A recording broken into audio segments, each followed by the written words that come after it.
We've just watched an incident where someone was killed. The kind of tragedy that should not have happened but did and does too often. What went wrong here?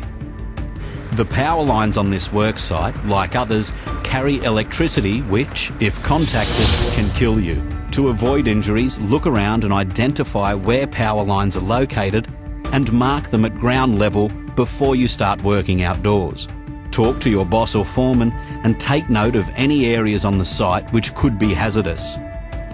Plan safe travel paths for machinery and equipment away from power lines. If you need to come within safe approach distances, you must arrange to have the power switched off. Sure, you might be so skilled at your job that you hardly have to think about what you're doing anymore. But this is when incidents occur.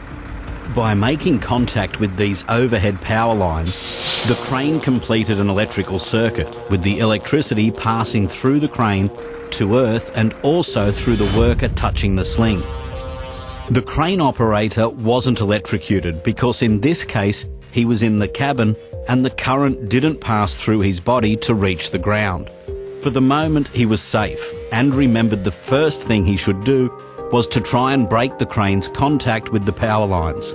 But the crane's controls were disabled by the power surge. Even so, from his training, he knew the best course of action was to stay put in the cabin and wait for the power to be shut off by the local electricity authority. Only if and when there is a visible sign of fire should you get out of the cabin. In this case, he jumped clear, making sure he didn't touch any part of the crane and the ground at the same time. That would have allowed the current to run through him. But even then, he was not out of danger.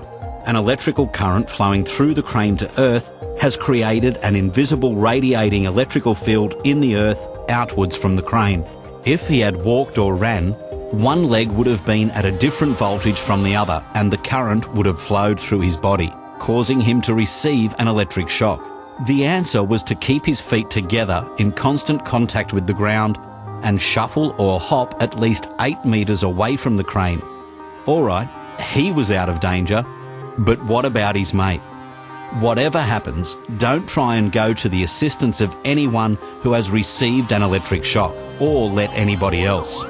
All too often, secondary deaths can occur because others get electrocuted trying to help earlier victims. It's a tough ask, but even if it looks like the power lines are dead, keep well clear by at least 8 metres until the electricity authority arrives. They're the only ones who can tell you for sure if it's safe. Another hazard to be aware of is the potential for tyres to explode up to 24 hours after a vehicle contacts a power line. Create a 300 metre exclusion zone around the vehicle for a minimum of 24 hours. Following this, ensure the vehicle is thoroughly inspected for tyre and mechanical damage. Okay, this was obviously a dramatisation, but it was based on real occurrences, unnecessary and for the most part avoidable injuries which happen on work sites every year to workers just like you.